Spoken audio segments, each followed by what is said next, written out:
Ahora sí. Muy buenos días para todos. Mi nombre es Estefanía Buitrón y con mis compañeras María Camila Sotelo, Mónica Alexandra Contreras, María Jimena Vergel, Alejandra Tortelo y Carol Fernanda Camargo, nos corresponde hablarles sobre el caso renal agudo como manifestación de estenosis de la arteria renal. Entonces vamos a comenzar dándoles como una descripción de qué es la estenosis.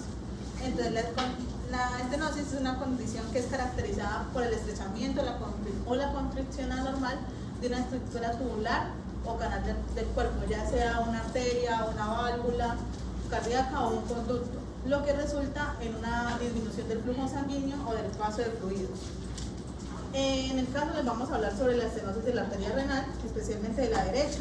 Entonces en esta le vamos a dar una descripción sobre eso. Entonces, la estenosis de la arteria renal es una condición en la que una o ambas arterias renales que suministran sangre al riñón se estrechan de manera anormal y esto pues lo que hace es reducir el flujo sanguíneo hacia el riñón. Este estrechamiento puede ser causado principalmente por la acumulación de placas ateroscleróticas y, o en casos menos comunes por fibrosis o inflamación u otras causas. Bueno, a continuación se describen algunos de los aspectos fisiopatológicos de la estenosis de la arteria renal. Entonces, en esto tenemos los 7 aspectos claves fisiopatológicos de la estenosis de la arteria renal, que son la aterosclerosis y estenosis, la reducción del flujo sanguíneo renal, la activación del sistema renina-angiotensina-aldosterona, la hipertensión arterial, la isquemia y daño renal, la respuesta inflamatoria y la alteración del equilibrio de líquidos y electrolitos. Entonces, cuando hablamos de la aterosclerosis y la estenosis, que van de la mano, nos referimos que en el caso de la estenosis arterial es común que la aterosclerosis sea la principal causa del estrechamiento. La aterosclerosis es un tipo de arteriosclerosis que afecta la íntima de la arteria y en este caso contribuye directamente al estrechamiento patológico de la arteria renal derecha. Cuando hablamos de la reducción del flujo sanguíneo renal, la estenosis de la arteria renal lo que hace es disminuir el flujo sanguíneo hacia el riñón, en este caso hacia el riñón derecho. Este flujo sanguíneo reducido puede llevar a una disminución de la perfusión renal y también por ende una disminución o menor oxigenación y también una disminución en la eliminación de desechos. La activación del sistema renina-angiotensina-aldosterona es la disminución del flujo sanguíneo en la arteria renal derecha que puede estimular la liberación de renina y activando el sistema renina-angiotensina-aldosterona. La renina se convierte en angiotensinógeno. La renina convierte en angiotensinógeno y este convierte a la angiotensina 1, convertirá en angiotensina 2, que es un potente vasoconstrictor. Entonces, la angiotensina 2 también estimula la liberación de aldosterona, que promueve la reabsorción de agua en los riñones, aumentando la presión arterial. La hipertensión arterial, por otro lado, la estenosis de la arteria renal, aumenta la resistencia del flujo sanguíneo sobre esta, lo que puede elevar la presión arterial de la arteria renal y en el sistema circulatorio en general. Cuando hablamos de la isquemia y el daño renal, hablamos de la disminución del flujo sanguíneo y la perfusión renal debido a la estenosis de la arteria renal derecha, que puede llevar a una isquemia debido a la disminución de nutrientes, llevando a un daño renal progresivo y disminución de la función renal. Hablando de respuesta inflamatoria, tenemos que la estenosis de la arteria renal puede desencadenar una respuesta inflamatoria local y lo que puede contribuir a la progresión de la arteriosclerosis. Las alteraciones del equilibrio de líquidos y electrolitos, la estenosis de la arteria renal derecha, lo que puede afectar es la capacidad del riñón para regular adecuadamente el equilibrio de líquidos y electrolitos. Bueno, yo le puedo hablar sobre las causas de la estenosis arterial renal. La primera es la arteriosclerosis, que es la causa más común. Esta, pues, como todos sabemos, se caracteriza por la formación de una placa compuesta por lípidos, calcio en las paredes de las arterias y lo que va a hacer es reducir la luz de la arteria. Y la otra causa es la displasia fibromuscular, que normalmente se da en mujeres entre 40 y 60 años. La causa es desconocida, sin embargo se dice que puede tener un componente genético o que el tabaquismo puede ser un factor de riesgo. Y esta enfermedad se caracteriza por el crecimiento normal del tejido fibroso y de la capa muscular de las paredes de las arterias. Faltó otra. Bueno, la historia clínica, tenemos los antecedentes personales de la paciente, que es una mujer de 77 años con antecedentes de isquemia crónica, de extremidades inferiores secundaria, obstrucción aortoilíaca, de etiología arteriosclerótica e hipertensión renovascular por la estenosis de la arteria renal derecha, e insuficiencia renal crónica, estadio 3B, con cifras habituales de creatinina plasmática en torno a 1.5 miligramos sobre decilitro. El tratamiento habitual con doble antiagregación, captopril, valsartán, beta-bloqueante y diurético de ácido. Enfermedad actual y exploración física. Tenemos que nuestra paciente acude a urgencias por presentar anuria de 3 días de evolución asociada a cuadro de gastroenteritis aguda, junto con disnea de mínimos esfuerzos. En la exploración física tenemos lo que es la tensión arterial de 100 sobre 600 milímetros de mercurio. Frecuencia cardíaca de 34 latidos por minuto, saturación de oxígeno de 94%, más alta. Paciente consciente y orientada. Perdón. Es que yo creo que ahí en el caso clínico yo lo leí y él está así tal cual dice 100 sobre 600. Pero yo creo que en el caso clínico agarraron 10 sobre 60. Sí, yo no sé la Sí, 100 sobre 60, sí señora, porque ella lo colocaron así tal cual, está el caso clínico y sí, así tal cual lo colocan, no es error de ellas, es error del caso clínico que lo colocan así, sino que no es, ustedes a simple vista como la diastólica tan alta y la sistólica está bajita, y esa diferencia tan grande entre ambas. Entonces no, yo hablé con ellas, colóquenlo así tal cual, pero a hacer que es sobre 60, listo, ya. Paciente consciente y orientada a taquipnea sobre 24, con uso de musculatura accesoria, auscultación cardíaca, tonos rítmicos a 30 latidos por minuto, no se auscultan soplos ni estratonos, auscultación pulmonar, mínimos crepitantes en bases, abdomen blando, depresible, ligeramente doloroso a la palpación de manera generalizada, sin defensa abdominal ni signos de irritación peritoneal, sin apreciarse masas ni visceromegalias, peristaltismo normal, no se auscultan soplos abdominales, edemas en extremidades inferiores con pubescente. Bueno, los antecedentes, el principal es la isquemia crónica, la extremidad secundaria pues a una obstrucción aortoilíaca. Esto pues sabemos que es el estrechamiento de estas arterias, principalmente la aorta y de ahí por consiguiente las ilíacas, que va a afectar pues el retorno venoso y pues también la perfusión que va a haber hacia las arterias renales, y pues esto va a hacer que haya estenosis también. También va a afectar el flujo hacia las extremidades inferiores y pues como lo mencioné, la principal causa es la aterosclerosis.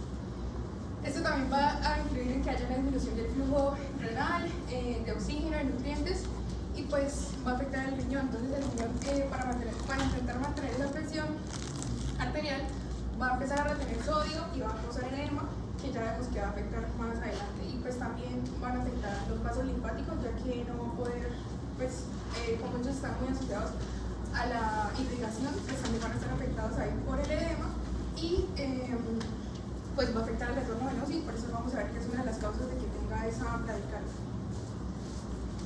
Bueno, otro de los antecedentes es la hipertensión arterial renovascular por RAS derecho, por estenosis arterial derecho. Es una causa secundaria de hipertensión que se produce pues al estrecharse la arteria, se va a reducir la presión sanguínea. Entonces, como consecuencia de esto, el riñón va a censar una disminución del flujo sanguíneo, o sea, va a recibir también menos oxígeno y nutrientes, por lo que tendrá que activar respuestas compensatorias, y para esto activa la renina, angiotensina, aldosterona. Y así, pues va a comenzar a retener sodio y agua para poder aumentar la presión arterial. Entonces, bueno, se aumenta la volemia, se aumenta la presión arterial y como consecuencia de esto, pues con este estrechamiento o bloqueo durante tanto tiempo, puede llevar a un daño, a una insuficiencia renal.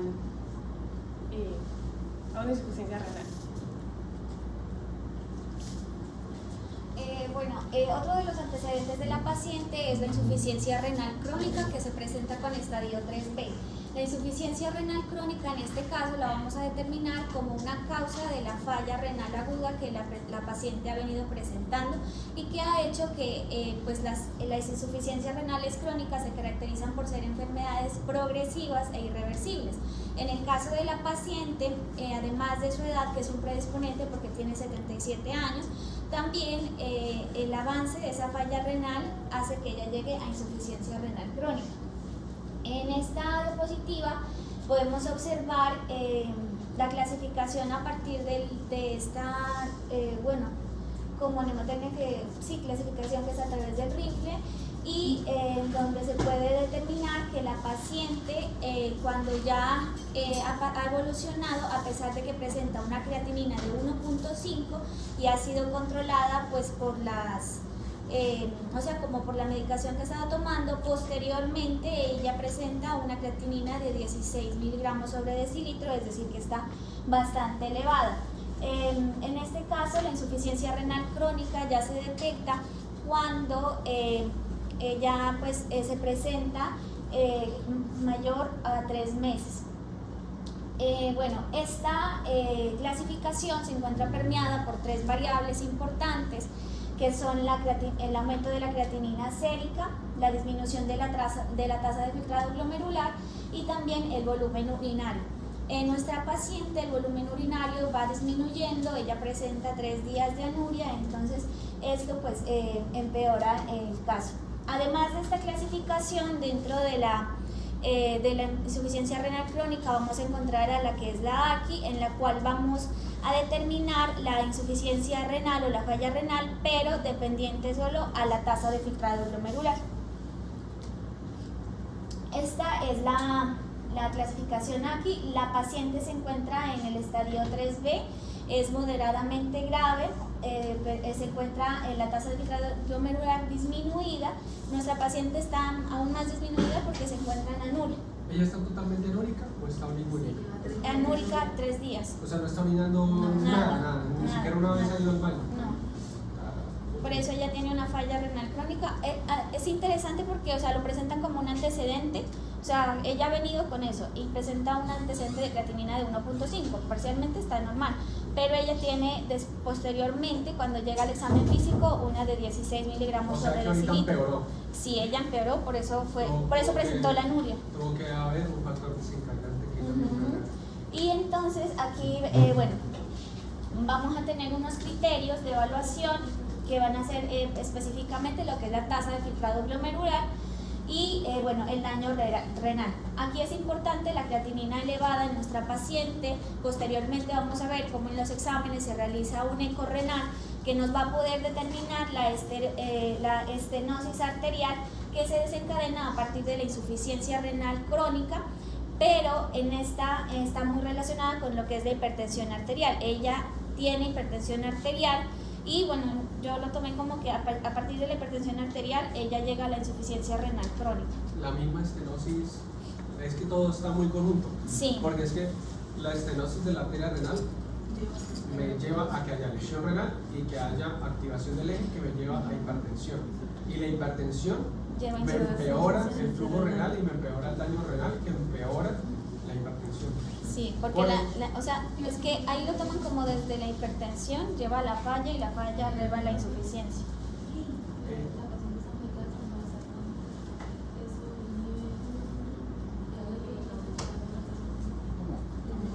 Sí. En ese caso ella me dice que la paciente tiene valsartán y tiene...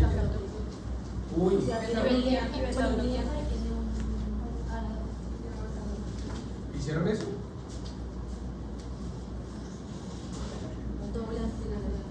No.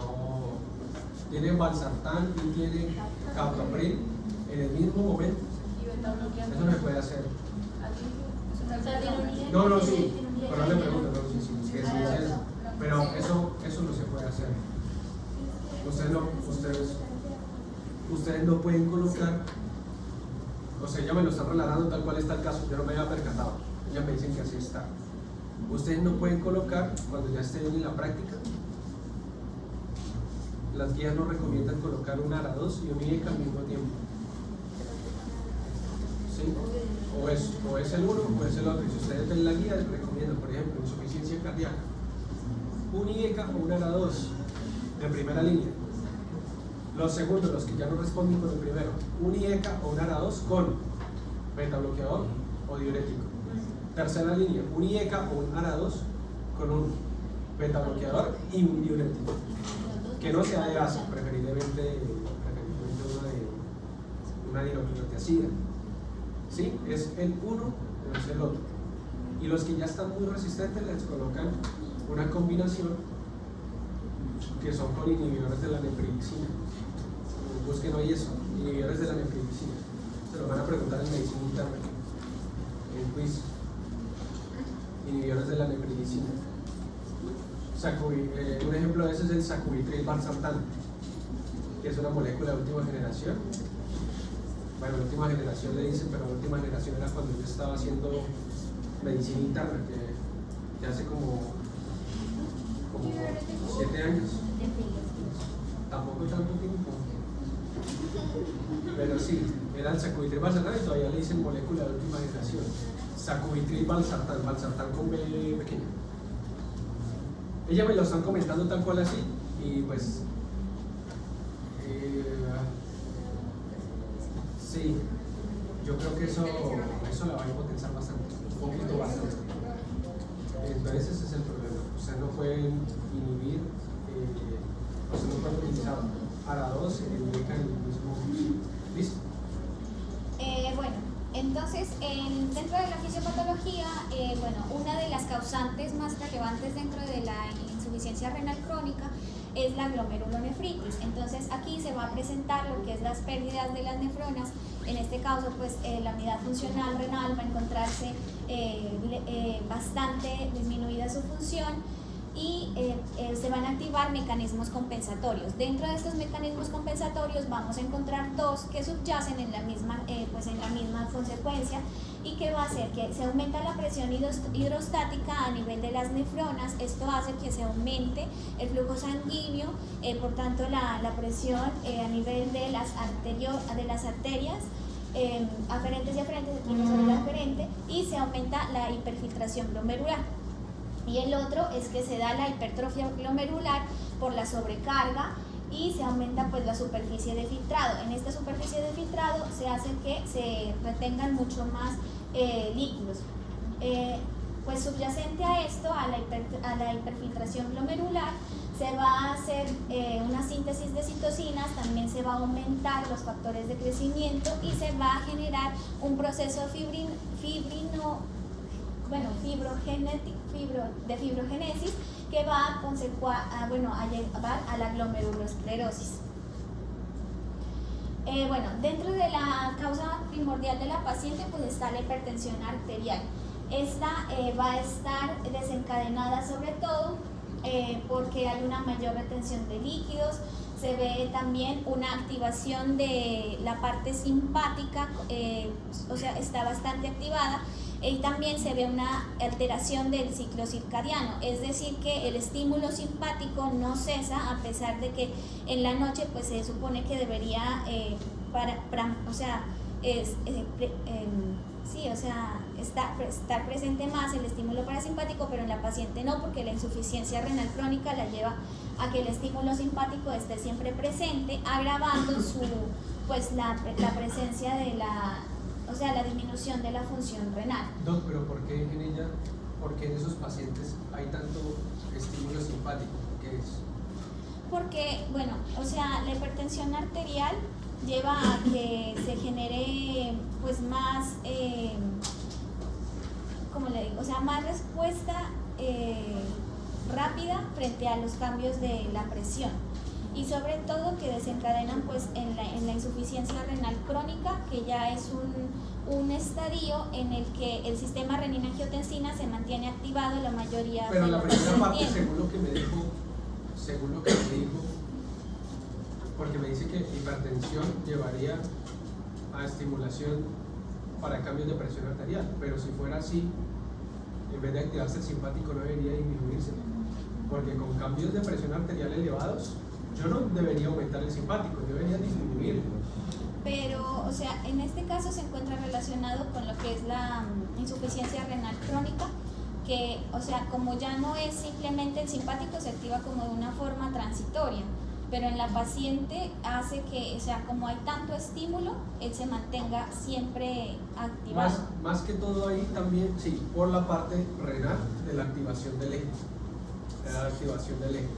O sea, para que no se lleve la idea, porque si se la lleva así se puede equivocar, de que la hipertensión en los vasos sanguíneos me va a desencadenar o sea, sí y no. Porque si yo estoy hipertenso, si yo tengo aumento de la presión arterial, bueno, primero que todo depende, porque si es algo crónico, Es que ella tiene una hipertensión arterial secundaria.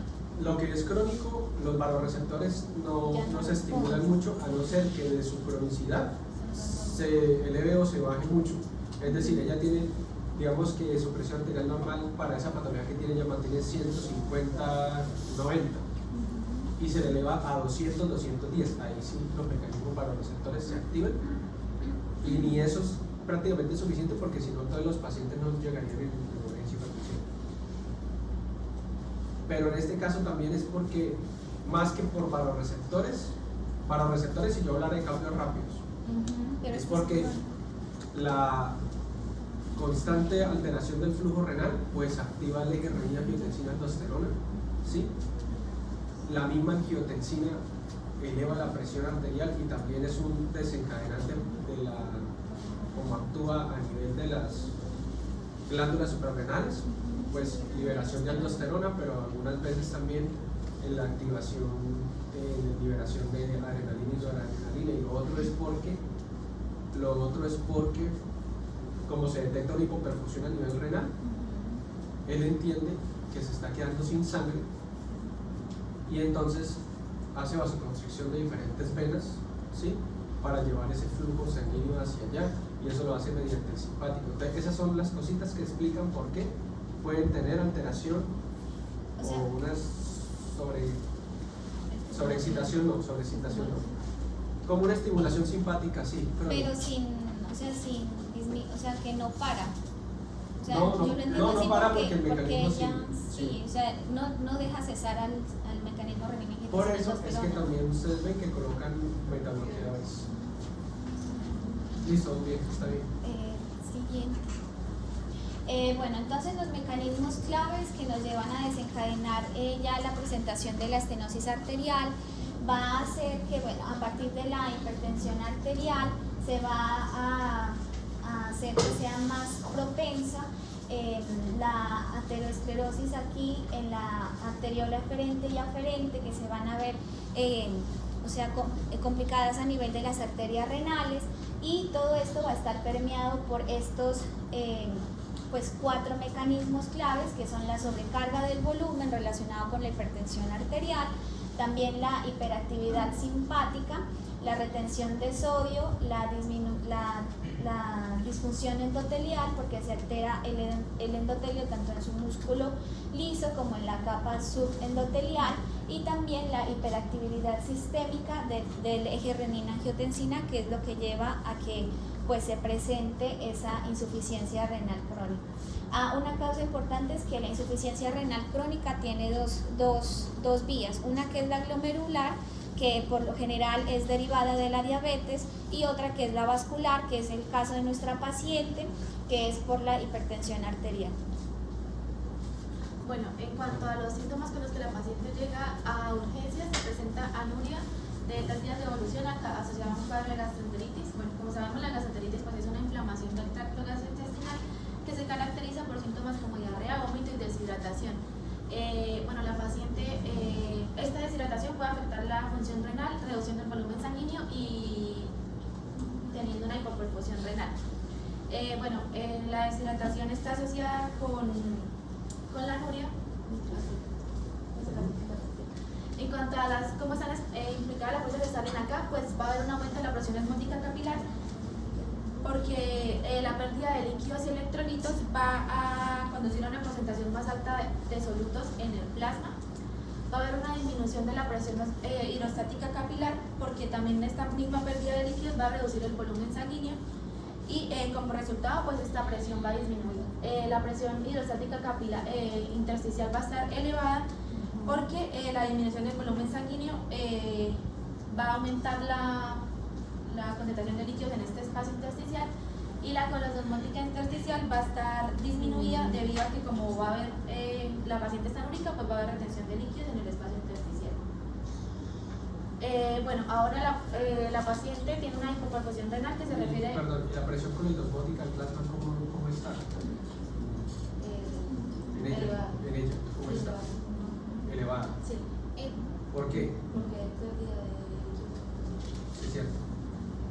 Ella tiene aumento de la volemia por el eje, pero al mismo tiempo ella tiene edemas. Sí, ella tiene algo edemas. confuso. De ahí ya está haciendo edemas. Así como retiene líquido, lo pierde al espacio intersticial, el líquido sale. Pero ella no tiene proteinuria porque lo está minando. Y entonces ella sí está reteniendo sus proteínas, pero está perdiendo el líquido vascular. Y aparte tiene otra cosa que ella ya la dio por ahí matices, que es la gastroenteritis, que ella va a profundizar en el tema. Yo ahorita les explico. La hipoperfusión renal se refiere a una disminución en el flujo sanguíneo que llega a los riñones y generalmente comienza como una respuesta a la disminución del flujo o a una disminución en la presión arterial sistémica. Esto puede ser causado por varios factores, por ejemplo una disminución en el volumen sanguíneo que puede ser causado por una deshidratación, como en el caso de la paciente, por una disminución en la presión arterial que puede ser causada por un shock o por una insuficiencia cardíaca, o por una obstrucción en las arterias que irrigan los riñones, que también es el caso de la paciente. Cuando los riñones pues perciben esta disminución en el flujo sanguíneo, intentan dar como una serie de respuestas para contrarrestar esto. Uno de ellos es la activación del eje, que lo que causa es una vasoconstricción para intentar aumentar la presión arterial. Otra es la secreción de la hormona antidiurética, porque pues como la paciente tiene una deshidratación, va a haber más secreción de esta hormona, lo que provoca que haya una mayor reabsorción de agua en los riñones y se disminuye la producción de orina. Y va a haber una reducción de la filtración glomerular, porque pues significa que menor sangre se va a filtrar a través de los glomérulos, y esto también va a conducir a que se produzca menos orina. Entonces, por estos factores, la paciente va a estar anúrica. Otros síntomas que presenta la paciente es disnea y taquipnea, pues que ambas están relacionadas. En este caso, pues estos síntomas están relacionados claramente con la estenosis, con la hiperpotasemia que también presenta la paciente y la acumulación de líquidos. Y pues la paciente está también medicada con beta bloqueantes y los IECA y también antiagregantes. Siguiente.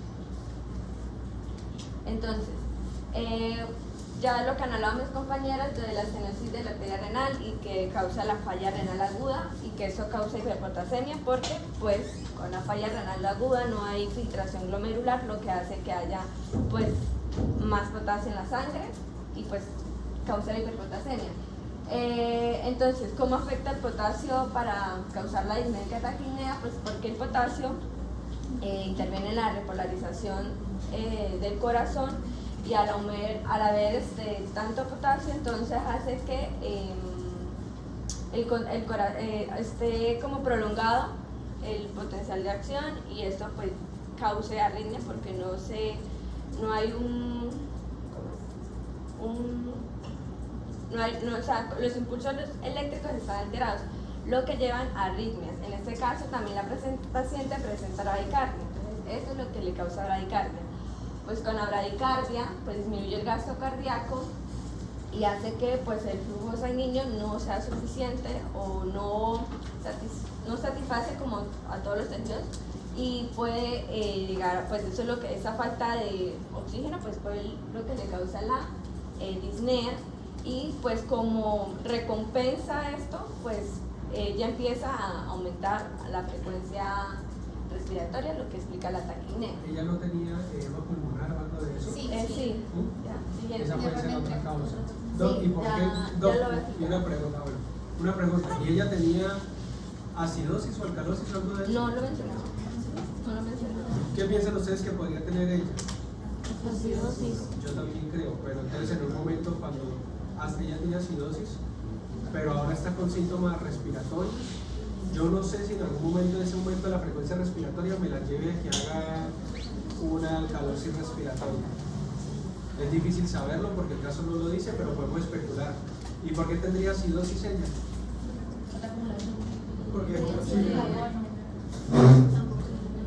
Porque no está orinando y no elimina los hidrogenoides.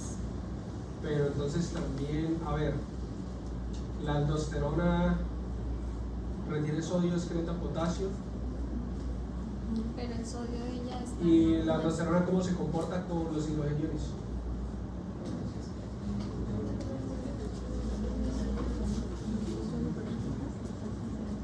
¿Cómo se comporta la aldosterona con los hidrogeniones?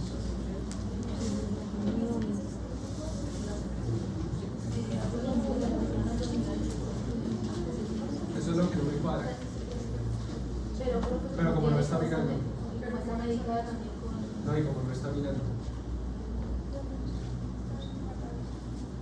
Como no está mirando. Entonces ahí toca entrar a analizar qué es lo que ella pudiera tener. Por eso yo les digo que un paciente puede comportarse de mil maneras, pero ustedes teniendo los exámenes y la clínica pueden saber por qué vía fisiopatológica se el paciente. Porque ella puede en este momento, si yo le tomo, puede que tenga una alcalosis. Y yo digo, pero ¿por qué? No está eliminando, no está eliminando los riñones, debería tener una acidosis. Pero toca mirar la frecuencia respiratoria, sí, de pronto es de origen respiratorio la alcalosis. Y lo otro es que no está orinando absolutamente nada. Entonces tocaría entrar ahí a mirar. Listo. Bueno, siguiendo con lo de la falla renal aguda y pues la falta de filtración, también, al igual que el potasio, pues se retiene el sodio y el sodio pues retiene agua. Y esto pues causa la acumulación de líquidos, por lo que ya se ha explicado, desde que aumenta la presión hidrostática y lleva la extravasación de los líquidos al espacio intersticial. Y esto explica por qué la paciente también tiene congestión pulmonar. La congestión pulmonar también está relacionada con lo de la bradicardia que ella presenta por la hiperpotasemia, porque hace que como hay disminución del gasto cardíaco y bueno, lo que afecta es como acumula, hay aumento del retorno venoso, pero entonces lo que hace es que el retorno venoso es ineficaz, lo que hace que el llenado de la diástole expulse menor sangre del líquido del sistema venoso. Bueno, lo que hace es que pues la sangre que se oxigena en los pulmones queda acumulada y eso también causa la congestión pulmonar. Y la congestión pulmonar, que pues es como lleva edema, hace que pues genere hipoxia o la disnea, en este caso. Y por último, pues los medicamentos que son los beta-bloqueantes, los IECA y los antiagregantes. Los beta-bloqueantes pues reducen también la frecuencia cardíaca, lo que ya he explicado, lo de la bradicardia. La bradicardia que explica nuevamente la disnea y la taquipnea. Y pues los IECA y los antiagregantes también lo que hacen es afectan el flujo sanguíneo disminuyéndolo y llegan también a la disnea y a la taquipnea nuevamente. Entonces, Acá es donde ustedes unen fisiopatología con farmacología. Porque ustedes esperarían que esta paciente esté taquicárdica. ¿Por qué? Porque está hipotensa. La hipotensión debería conllevar a un aumento de la frecuencia cardíaca compensatoria y aumento de la fuerza contráctil. Y la paciente está hipotensa. Uno, la paciente está haciendo edemas, o sea, tiene fuga de plasma al espacio intersticial. O sea, se está quedando con un volumen vascular bajito. Eso me empeora aún más la estenosis que ya tiene y la sensación de hipoperfusión que llega al riñón y activa aún más el eje. Tiene una gastroenteritis que probablemente tiene una diarrea significativa que la está deshidratando y empeora aún más el volumen intravascular. Entonces usted esperaría que ella tenga una taquicardia, pero la frecuencia cardíaca de ella está muy bajita, de hecho está muy bajita, está en 34. Bueno, la explicación más poderosa de eso pudiera ser, no, pues ella ya lo dijo, el beta bloqueador. Eso es lo que yo voy a decir. La explicación más poderosa de esto, aunque hay mucho más, es el beta bloqueador. Sí, el sistema simpático queda prácticamente bloqueado a nivel cardíaco. El beta bloqueador se une y no permite que funcione y que el corazón responda por mecanismo de Frank Starling, ¿sí? Y que responda a las necesidades que requiere el cuerpo. Entonces, por eso en este caso ustedes no están encontrando probablemente una taquicardia como debería estar. Entonces, ahora ustedes son en fisiopatología, usan la fisiología para qué es lo que sucede en las condiciones normales, cuál es la respuesta, fisiopatología de lo que está sucediendo, pero también tienen que tener en cuenta la farmacología, que es lo que van a ver en el otro semestre, para poder explicar fisiopatología también. Porque pueden saber mucho fisiopatología, pero si no saben cómo actúan los medicamentos, ven medicamentos en el paciente y no saben qué efecto está causando y no pueden explicar lo que el paciente está presentando. Y tiene, a ver, Lebroquial tiene ARA2, tiene IECA, tiene beta bloqueador. Pero antiagregación que plaquetaria, porque por todo lo que está presentando la insuficiencia renal crónica es un estado proinflamatorio que puede hacer trombos, y porque la arteria renal, la estenosis probablemente es de origen trombótico, desconozco si es así en el caso, pero probablemente por eso tiene la agregación plaquetaria, y como está en un estado de hipervolemia lesiona el endotelio, y entonces el endotelio lesionado tiene factores procoagulantes que puede hacer que generen trombos, por eso tiene antiagregación plaquetaria. Bueno, en la exploración física la paciente presenta una tensión arterial de 100 sobre 60 milímetros de mercurio. Esto puede deberse por 3 factores principalmente. Uno, por efecto secundario a los medicamentos. Dos, por una obstrucción, por lo que presenta ya que es una obstrucción grave de la arteria aorta abdominal, que esto pues reduce el flujo sanguíneo, o por la deshidratación que es causada por la gastroenteritis. Por efecto secundario a los medicamentos, porque como ya sabemos está medicada con un IECA y un ARA2. El valsartán lo que hace es, este es un ARA2, lo que hace es bloquear a los receptores de la angiotensina 2 y esto va a causar una vasodilatación, lo que conduce a una disminución en la presión arterial periférica, y pues están los dos medicamentos juntos, entonces esto baja de manera drástica la presión arterial. Otra es porque la paciente presenta una obstrucción grave de la arteria aorta abdominal. Esto es de etiología aterosclerótica, entonces esto puede reducir significativamente el flujo sanguíneo que va hacia las extremidades, lo que lleva a que se disminuya también el retorno venoso y también disminuya entonces así la presión arterial. O por la deshidratación causada por la gastroenteritis, porque pues la pérdida de líquidos a través de la sudoración excesiva, la diarrea que presenta la paciente, hace que el volumen de líquidos en el sistema circulatorio disminuya, y entonces va a tener menos volumen sanguíneo y va a tener menos sangre el corazón para bombear, entonces eso también disminuye la presión arterial. Bueno, en el examen físico de abdomen, se encuentra blando, depresible, ligeramente doloroso a la palpación de manera generalizada, sin defensa abdominal ni signos de irritación peritoneal, sin apreciarse masas ni visceromegalias, peristaltismo normal y no se auscultan soplos abdominales. Esto lo podemos relacionar con el cuadro de gastroenteritis con el que llega la paciente. La sensación de abdomen blando y depresible puede asociarse a la inflamación y a la acumulación de gases en el intestino. Y ligeramente doloroso a la palpación puede asociarse a la irritación de la mucosa gastrointestinal. ¿Por qué creen que el dato de soplos abdominales es importante? Porque tiene una insuficiencia arterial. No, la citis no necesariamente me puede generar un soplo abdominal. ¿Por qué creen que coloca ahí el término soplos abdominales? ¿Por qué es importante para este caso? Estenosis en la arteria abdominal. Porque sabemos que tiene una estenosis de la arteria renal, de origen no sabemos cuál, aterosclerótico, trombótico, no sabemos si lo tiene en otra. Entonces, si la tiene en la aorta abdominal, Sí. probablemente me genera un soplo. Incluso, bueno, es que la renal está más, no creo que la alcance a escuchar, probablemente sí, no sé. Pero en la aorta, señora. Perdón, profe, es que ella tiene también posteriormente, vemos en el examen 3D de tomografía computarizada, que ella presenta también la aterosclerosis desde la arteria mesentérica superior, por la arteria abdominal, también afecta a las ilíacas, y posteriormente vamos a ver que también presenta atrofia del riñón derecho, y pues también el riñón izquierdo empieza a trabajar mucho más, que es lo que hace que se aumente la insuficiencia renal crónica. Atrofia del riñón derecho, o sea, del lado que tiene la estenosis. La estenosis. Entonces, ¿cuál es el mecanismo? ¿Por qué tiene atrofia del riñón derecho? Pero si se dan cuenta que es algo crónico.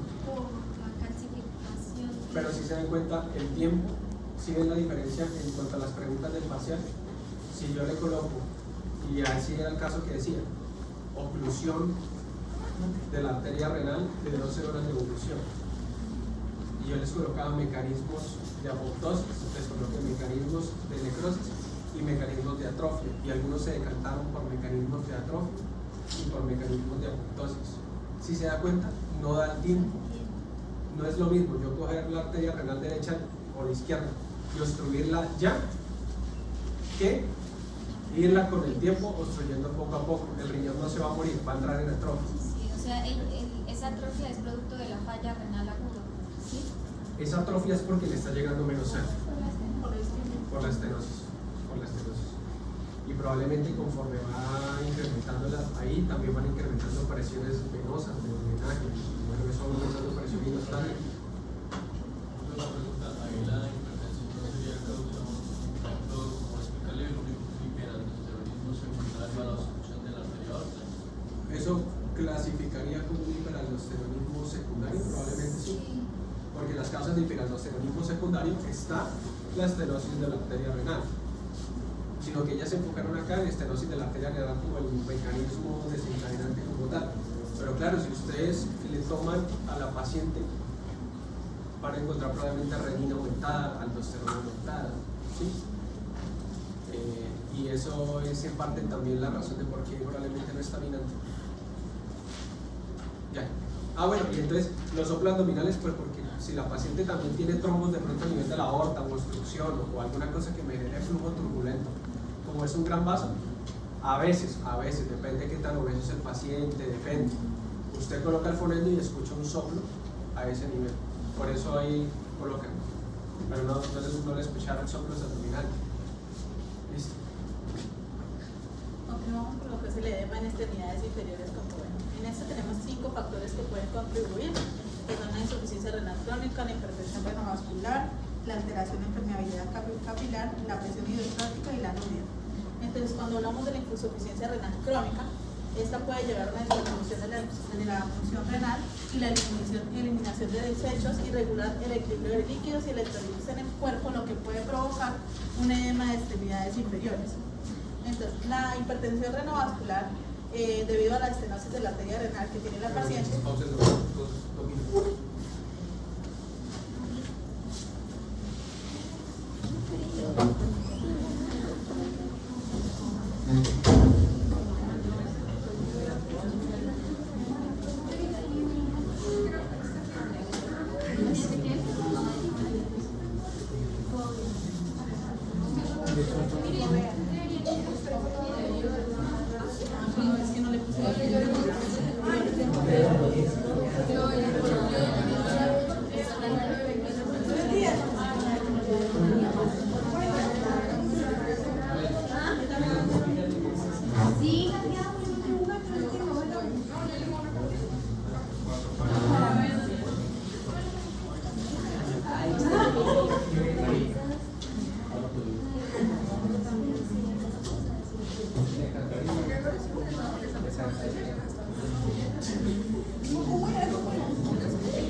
Pedían permiso hasta las 12 y quieren seguir más hasta las 12.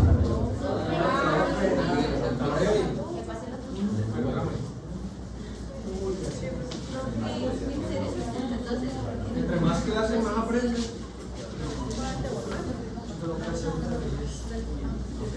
Pueden devolver una ¿Ya firmaron todos esto?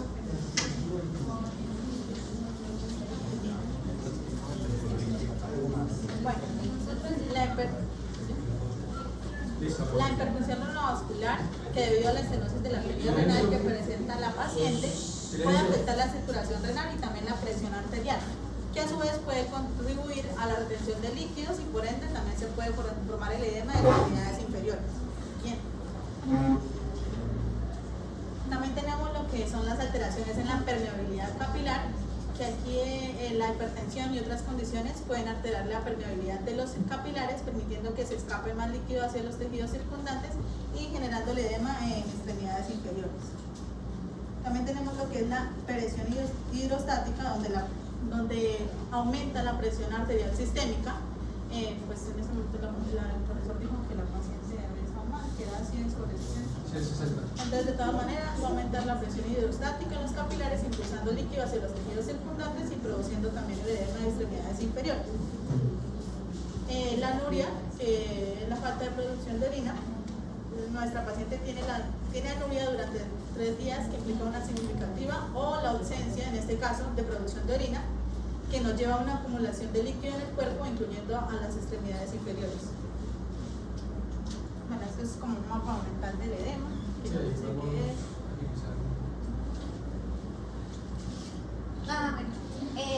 Los análisis de sangre. Bueno, entonces en esta paciente es importante, como hay una insuficiencia renal, entonces se van a ver acumulados todos los elementos de desecho, en específico aquí la creatinina y la urea. Vamos a mirar que el potasio va a estar elevado, porque también pues va a ser una retención de electrolitos. El sodio se encuentra normal, yo lo relacioné porque pues hay una extravasación de líquidos. Pero ya se está Sí. bajando. Ya va a ser una hiponatremia. Pero está en 136. Pero Está lo que yo normal. les digo de las plaquetas, por ejemplo, no se confíen que porque la normal es 150 y tiene 155 ya está normal. Ustedes tienen que prever de que en las siguientes horas o días eso va a cambiar. No es normal que un paciente tenga sodio en 136. Y en esta condición. Sí, entonces casi siempre él va por el camino del medio, 140, 142, ¿sí? Se está acercando al límite inferior. En las próximas horas probablemente eso va a bajar. Ahí como nos está excretando, que está disminuyendo por la Una dilucional, Sí, una sí, hiponatremia yo- dilucional. sí. A la vez que está sucediendo de que tiene extravasación de líquido, retiene más líquido, Y hace diluye más hiponatremia, sodio. hace hiponatremia dilucional, ¿sí? Hace hiponatremia dilucional, y eso hace que cuando yo le tome el examen tenga más líquido que sodio, Menos. y entonces me arroja ese resultado. Y bueno, dentro de ya los parámetros, Doc, ¿y por qué el potasio está así? porque ella va a presentar una, o sea, Pero hay una razón más poderosa. Pues sí, no, sí, la anuria, porque básicamente eliminar los básicamente no lo está eliminando. Eso lo van a explicar más tarde, pero igual es porque Y ella no puede los y tres. eso que tiene un hiperaldosteronismo. O sea, teóricamente la aldosterona ahí estaría elevada, estaría reteniendo sodio y excretando potasio. Excretando potasio. La aldosterona excreta potasio. Pero como no está minando, No puede explicar. Puede ser, no lo excreta. por eso bueno, este está relacionado con las funciones del riñón, que pues el riñón tiene una función de la producción de la eritropoyetina. Entonces, como vemos, por ejemplo, el hematocrito se encuentra bajo y también la hemoglobina se encuentra bajo. Los leucocitos se encuentran altos porque la estenosis arterial puede desencadenar pues un proceso también, los neutrófilos se encuentran altos porque el proceso de estenosis se puede desencadenar como un proceso pues también inflamatorio. Bueno, ahora, ¿por qué tiene ese ritmo tan bajito? Que ya lo han explicado. Pues primero por la parte renal está la parte crónica, que pues ya la paciente viene sufriendo con esto y pues va a tener una acumulación de estos electrolitos que van a ir pues afectando la salud, y la parte aguda, como ya la paciente lleva 3 días sin poder equilibrar esto, sin poder orinar, pues también va a afectar.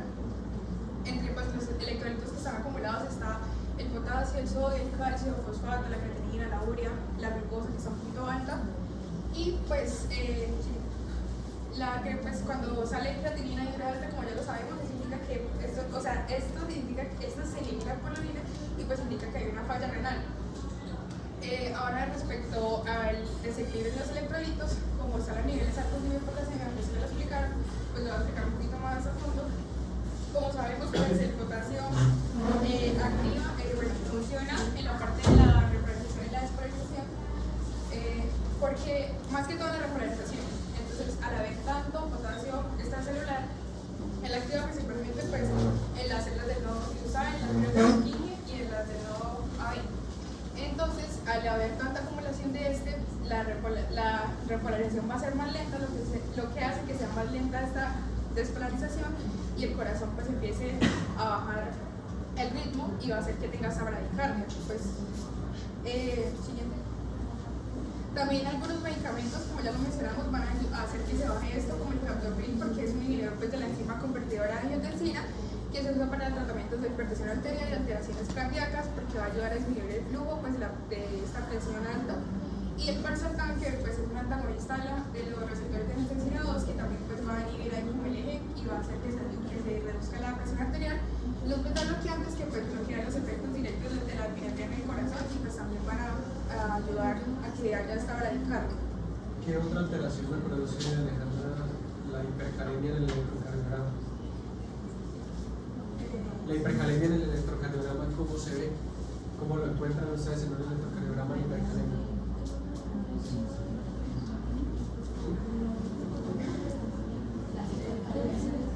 Ahí tiene una hipercalemia, porque tiene aumento de potasio. Si ustedes le toman un electro a ese paciente, ¿qué esperan encontrar? Porque la hipercalemia por sí misma no produce desviación del eje. La hipercalemia es sólida. En este caso, no sé, tiene hipertrofia ventricular izquierda y bueno, haría desviación del eje. Pero la hipercalemia es sólida. ¿Qué alteraciones electrocardiográficas presentaría?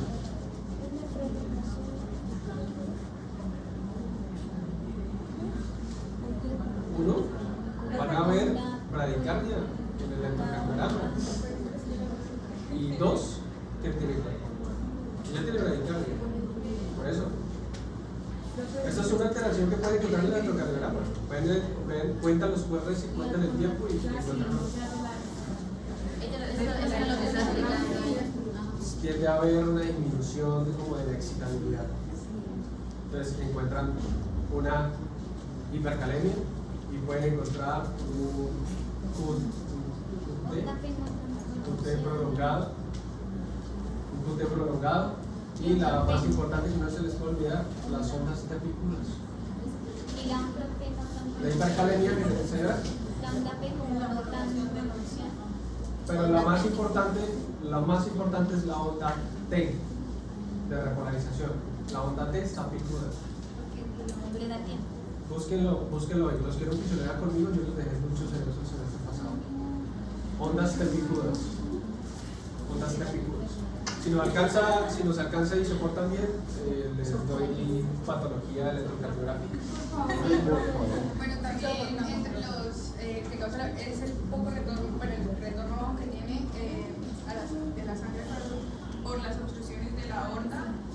Bueno, ahora en la radiografía que le hicieron había un pensamiento de los senos costofrénicos, que esto significa que la parte donde las costillas se conectan, se acercan al diafragma, se se va a ver como, o sea, como esos bordes irregulares. Esto es porque como hay esa hiperprofusión renal, pues se va a activar el eje, va a condicionar que haya pues más retención de líquido y pues va a llevar un edema, y la paciente va a presentar un edema pulmonar también por lo que mencionan de la taquipnea, y pues va a comprimir el diafragma. Ahora también se encontró una redistribución vascular, que es pues cuando se redistribuyen los vasos en los pulmones. Esto pues por la estenosis renal, por la nefropatía isquémica, la aterosclerosis y la hipertensión, porque los vasos, al tener que lidiar con esa hipertensión, pues van a buscar como una localización diferente para poder llevar la sangre a lo más importante, que es el corazón y el cerebro. Y pues también por esta compresión que hay, porque pues recordemos que es algo crónico, pues se van a intentar acomodar esos vasos de forma que pueda tratar de fluir la sangre. En una radiografía de tórax, muchachos, para que no se les olvide, o sea, lo que ya habla de redistribución de flujo es que cuando ustedes tienen una radiografía normal, si ustedes leen radiografía normal de tórax, para los que les guste la radiología, bueno, todos los médicos generales deben saber leer radiografía de tórax. Ustedes en una radiografía de tórax normal encuentran el flujo que está hacia las bases pulmonares y lo encuentran a veces un poco más fácilmente perceptible por acción de la gravedad. O sea, ustedes encuentran los ilios, ¿sí? Y ellos se van ramificando a medida que van hacia la periferia. Pero los vasos que están más abajo, ustedes los ven más fácilmente que los que están arriba, ¿sí? Por efecto de la gravedad, toda la columna de presión de sangre pues hace efecto y ustedes ven más fácilmente esos vacíos. Pero en la redistribución del flujo, ustedes encuentran en los ápices incluso vasos fácilmente perceptibles, que en condiciones normales no serían. Eso quiere decir que hay congestión de toda la parte circulatoria. Entonces, en determinado momento, toda la parte circulatoria tiene presiones de llenado altas y se ven vasos sanguíneos en la radiografía que antes no eran perceptibles. Esa es la redistribución. Y lo otro que comenta Alejandra es que por el aumento de la presión hidrostática y eso pues está haciendo edema. El edema en este caso se comporta como un trasudado, excede los límites de las pleuras y el edema se acumula entre las pleuras, pleura parietal y visceral, entonces el famoso derrame pleural. Entonces en los ángulos costofrénicos que ustedes los ven puntuditos, pues hay el término pinzamiento que es más radiológico, ustedes ven ahí como acumulación, como algo difuso. Eso quiere decir que hay líquido. Y lo otro que ustedes pudieran encontrar en una paciente así, pero sobre todo que ya lleve mucho tiempo con la parte de la estenosis y eso, sería un índice cardiotorácico aumentado, o una magnificación de la silueta cardíaca. Ustedes se encuentran el corazoncito como si estuviera más grande, probablemente por someterse a presiones constantes, ¿sí? Y a cada vez más retención de líquido que lo obliga cada vez más a esforzarse. Entonces ustedes pueden encontrar un corazoncito que aparentemente está grande, tienen que medirlo con el índice cardiotorácico. Todas esas cosas las se pueden encontrar ustedes en un paciente y solo con ver la radiografía deberían saber fisiopatológicamente qué es lo que está pasando. Y lo mismo con el electrocardiograma. ¿Listo? Muy bien.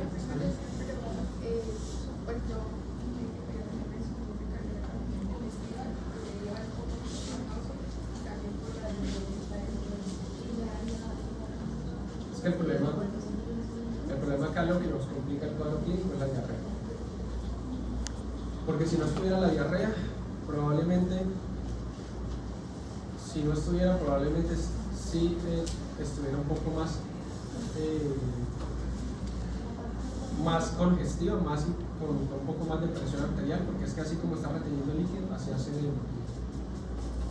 lo otro, pues el beta bloqueador también nos cambia un poco el cuadro clínico. Pero esa paciente con el tiempo no se les ha agarrado que haga una insuficiencia cardíaca, porque solo por el simple hecho de que la angiotensina 2 esté ahí pudiendo el corazón siempre, estimulando el receptor, y eso conlleva fibrosis del corazón. ¿Listo? ¿Ya casi? Sí, ya casi. ¿Listo?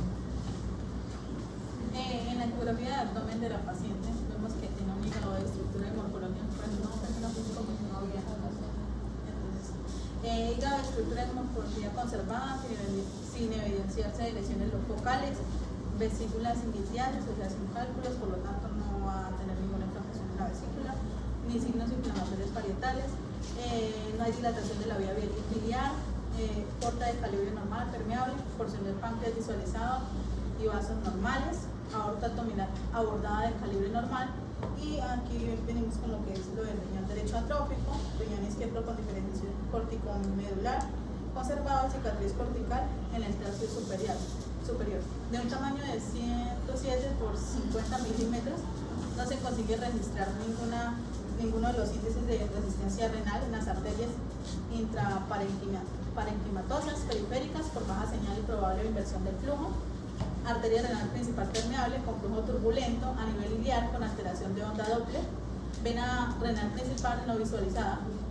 Vejiga vacía, sondada, no se aprecia líquido libre intraabdominal.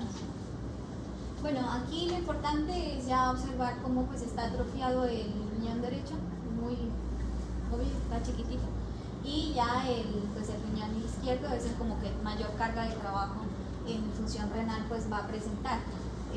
Aquí hay una estenosis moderada de la arteria mesentérica superior. Se empieza a mirar que en el eje arterial ilíaco derecho pues hay una disminución en el calibre de la arteria ilioiliaca común, mientras que la arteria ilioiliaca del riñón izquierdo permite la permeabilidad para pues poder contrarrestar esa función renal a pesar de la atrofia del riñón derecho. Y pues por la extravasación de líquido se va a presentar el derrame pleural bilateral, que ya lo explican mis compañeras, y también el líquido intraperitoneal. Y bueno, esta imagen solo como para nos indica la tomografía, la reconstrucción 3D de la tomografía computarizada abdominal, y nos hacen ver cómo está la estenosis. No sé si observan, pero está aquí, miren que está bien blanco, es la estenosis de la arteria abdominal, que pues agrava el cuadro. La paciente no respondió a los antidiuréticos que se le aplicaron, pero cuando se le realiza hemodiálisis se le permite poder eliminar todos los residuos que debía excretar y que por el daño de la capacidad de filtración pues no lo logró hacer. Y ya.